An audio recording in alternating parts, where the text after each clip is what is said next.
मेरे प्यारे नौजवान साथियों, तुमसे भी एक बात कहनी है।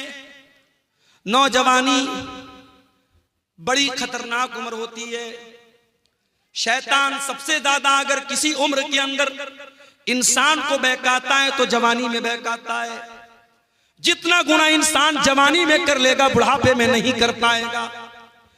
शराब इंसान आमतौर से जवानी में पीता है।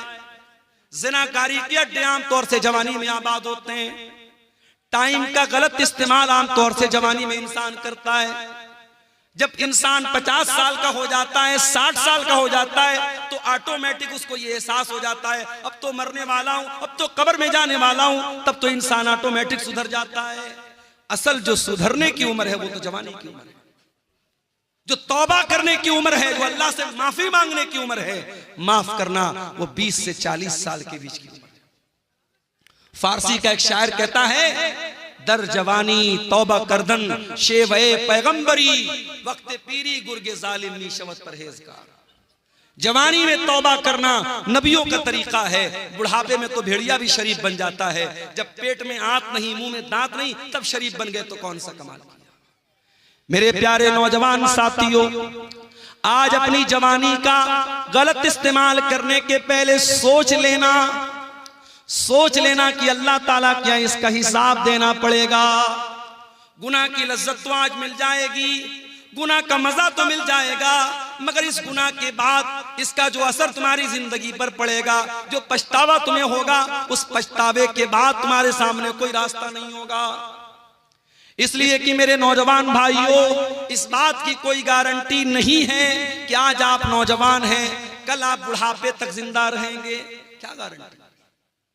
अपनी आंखों से मैंने देखा है, बिल्कुल जवान आदमी, हमारे यूपी के अंदर बनारस से 100 किलोमीटर दूर है इलाहाबाद में बिल्कुल नौजवान यंग लड़का मुझे मिलता है। पेशे से डॉक्टर है और मेरी आदत है, अगर तकरीर में कोई वेल क्वालिफाइड, वेल एजुकेटेड, पढ़ा लिखा अगर इंसान अगर मिलने आता है, मैं बड़ी तवज्जो से मिलता हूं, क्योंकि आज के इस दौर में पढ़े लिखे लोग और जो है समाज में जिनका एक मकाम और स्टेटस है, इस तरीके के लोग अगर प्रोग्राम में आ रहे हैं और उलमा से मिलने आ रहे हैं, ये बड़ी बात है। ऐसे लोगों का हमें वेलकम करना चाहिए, इस्तेकबाल करना चाहिए। नौजवान लड़का है 20-22 साल का, मिलने आता है, मौलाना आपकी तकरीर बहुत शौक से सुनता हूँ, बड़ी मोहब्बत करता हूँ। नंबर का आदान प्रदान होता है, बीच बीच में कभी कभी व्हाट्सएप भी करता है, फेसबुक भी चलाता था वो लड़का। फिर एक दिन उसके फेसबुक पर एक पोस्ट आई, मैं बहुत बीमार हूं, मेरे लिए दुआ कीजिएगा, मैं बहुत बीमार हूं। उसके बाद उस पोस्ट के डालने के बाद तकरीबन 1-2 हफ्ते के बाद खबर आती है कि डॉक्टर फलां साहब जो इलाहाबाद के रहने वाले हैं, ब्लड कैंसर हो गया, इंतकाल हो गया। 1 साल पहले जब वो लड़का मिला था मुझे, उसकी बॉडी को देख करके मैं सोच भी नहीं सकता था कि 1 साल बाद इसके मरने की खबर है। हम नहीं जानते मेरे भाइयों, हमारी मौत का क्या बहाना बनेगा। हमारे उत्तर प्रदेश ही के एक नौजवान आलिम दीन थे, मौलाना अब्दुल रहमान सलफी, मुंबई के अंदर एक मस्जिद में इमामत कराते थे। कई प्रोग्रामों में हम लोगों ने साथ में प्रोग्राम किया, बंगाल में और इसी तरीके से मुंबई में। और 1 साल रमजान में तफसीर का बयान करने के लिए करनूल शहर में, आंध्र प्रदेश में, मैंने बात करके उनको वहां पे अपॉइंट किया था। वहां पर भी वो गए थे, बड़ी मोहब्बत करते थे मुझसे, मैं भी मोहब्बत करता था उनसे।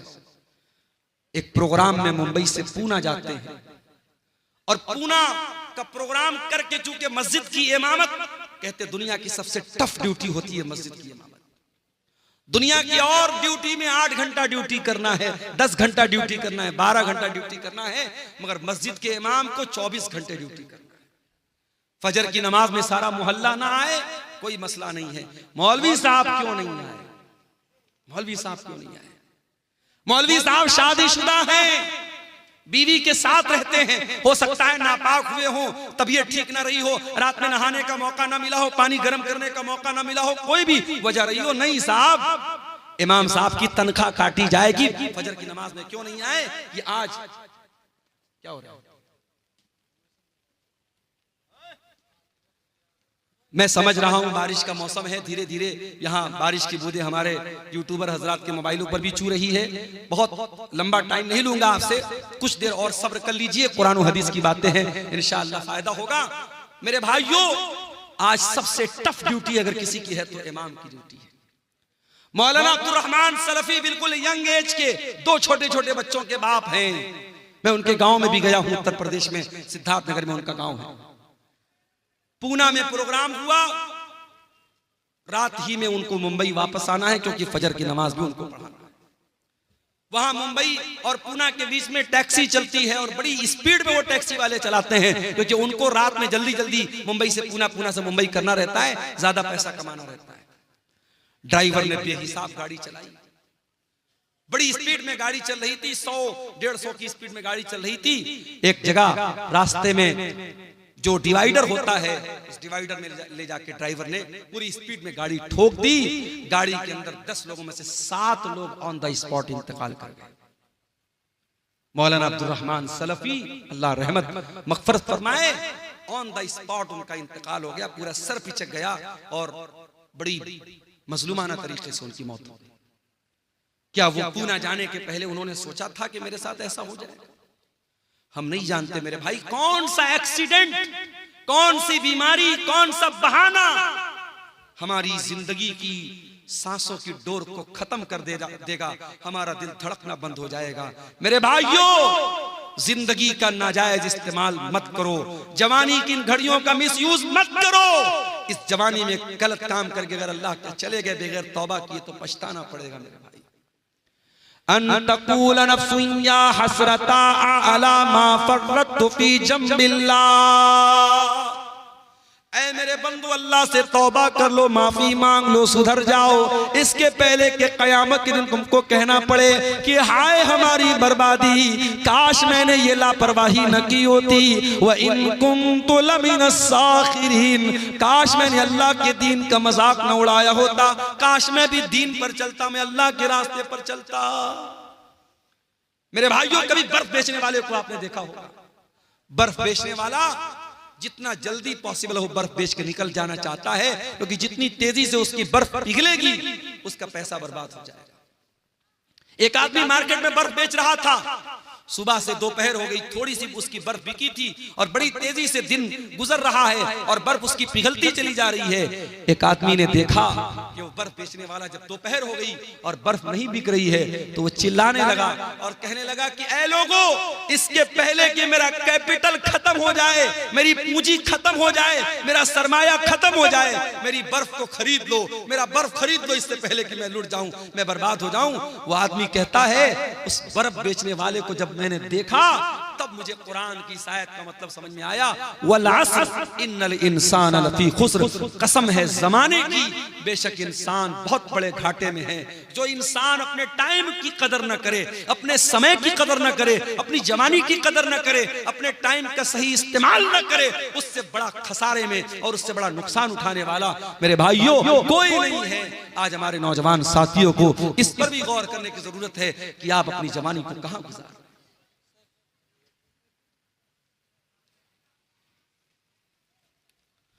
कुरान का वो सवाल हमसे और आपसे हो रहा है, अलम यानि लिल्लज़ीना आमनु अन तख्शा कुलूबुहुम लिज़िक्रिल्लाह।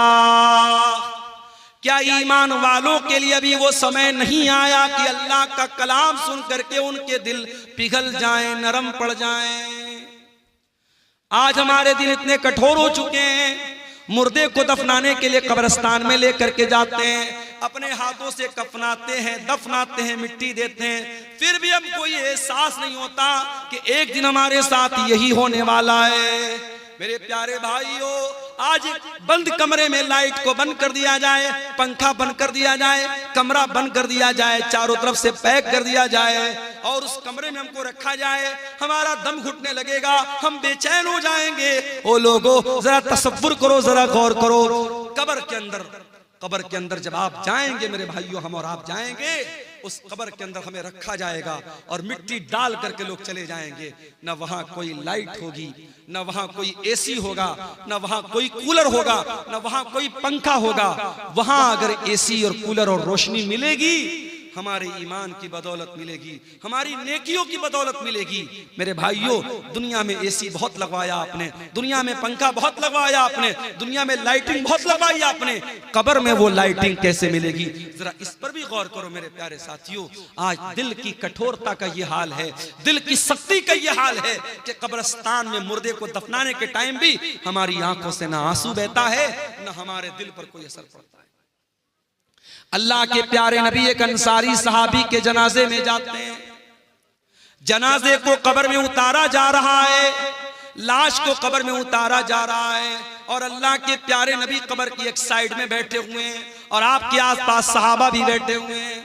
अचानक अल्लाह के नबी ने कब्र की तरफ देखा और कब्र में होने वाला जो अजाब है, कब्र में होने वाले जो हालात हैं, उनके बारे में सोच करके अल्लाह के नबी रोने लगे।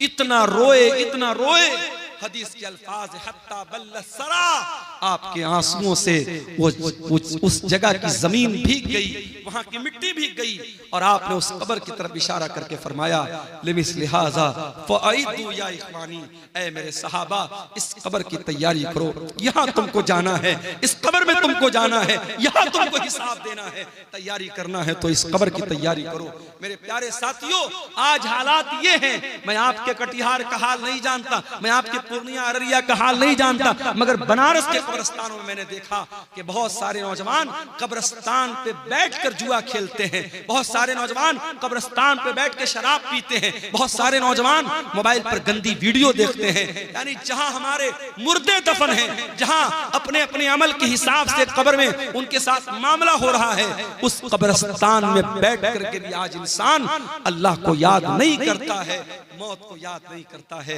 अलम यानि लिल्लज़ीना आमनू अन तख्शा कुलूबुहुम लिज़िक्रिल्लाह, ऐ ईमान वालों, क्या अभी वो समय नहीं आया कि अल्लाह का कलाम सुन करके तुम्हारे दिल पिघल जाए?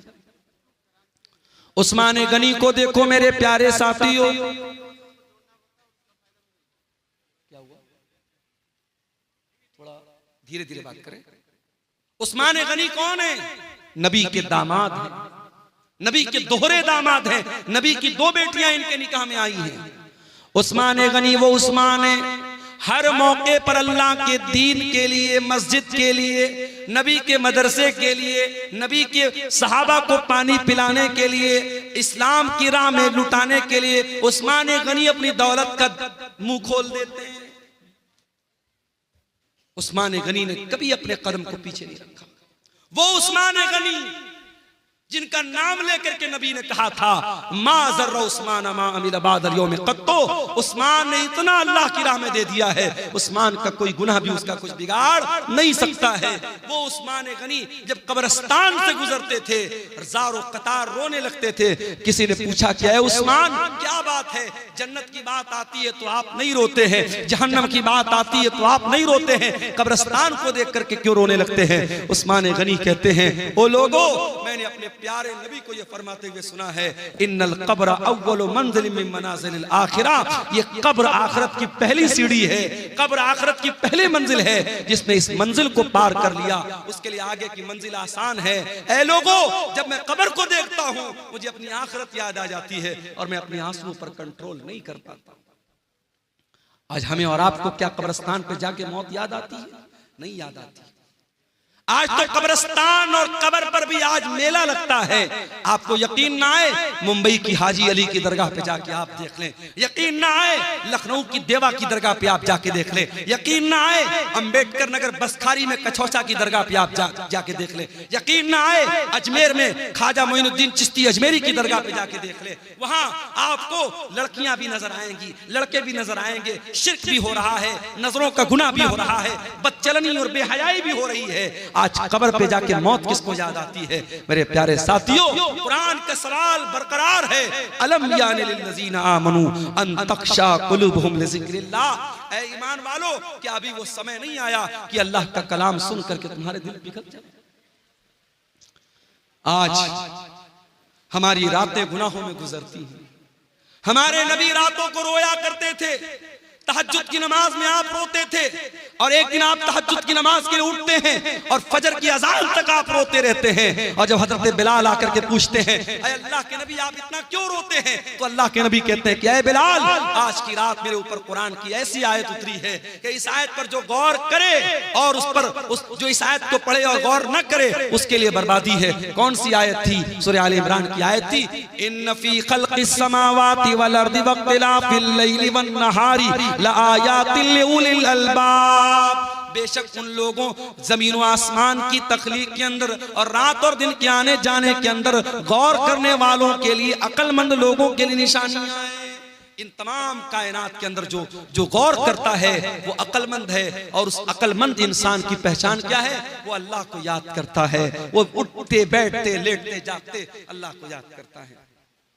बारिश तेज हो रही है मेरे ख्याल से। ये एक साहब ने कुछ सवालात किए हैं, इनको देख लेते हैं। औलाद को जायदाद से महरूम करना कैसा है? गुनाह है, बहुत बड़ा गुनाह है। औलाद जितनी भी नाफरमान हो, औलाद को, माँ बाप को यह अधिकार नहीं है कि उसको जायदाद से आग कर दे, महरूम कर दे। मैं इसी कटिहार के इलाके में बयान कर चुका हूं कि बहुत सारे ऐसे केस भी देखने को मिले हैं कि बाप की वजह से बेटे की आंख में आंसू है। बाप एक बेटे को अपनी सारी जमीन और जायदाद दे रहा है और दूसरे बेटे को महरूम कर रहा है। ये नाइंसाफी और ये अदल इंसाफ का गला घोटना, मेरे भाइयों, इसका हिसाब अल्लाह के हमको देना पड़ेगा। ये नाइंसाफी नहीं चलेगी। एक सवाल ये आया है, एविएटर में पैसा लगाना कैसा है? एविएटर हो, चाहे ड्रीम 11 हो, चाहे कोई भी ऐसा ऐप हो जिसमें हम पैसा लगा करके पैसा डबल भी कर सकते हैं और पूरा पैसा डुबा भी सकते हैं। पैसे को दांव पे लगाना ये जुआ है। जहां आप पैसा लगा करके दांव पे लगा रहे हैं, खतरे पे लगा रहे कि पैसा आपका डूब भी सकता है और पैसा डबल भी हो सकता है, ये कोई बिजनेस नहीं है, जुआ है, सट्टा है, जो इस्लाम में हराम है। इस्लाम में पैसा लगा करके पैसा कमाने का दो तरीका है। एक तरीका तो ये कि आप डायरेक्ट बिजनेस करें, आपको अल्लाह ने पैसा दिया है, आप कोई दुकान खोल ले, कोई शॉप खोल ले, कोई बिजनेस स्टार्ट कर ले। और दूसरा तरीका यह है, अगर आपके पास टाइम नहीं है, आप किसी ऐसे इंसान को जिसके पास, क्या करें, बंद कर दें हैं? बहुत ज्यादा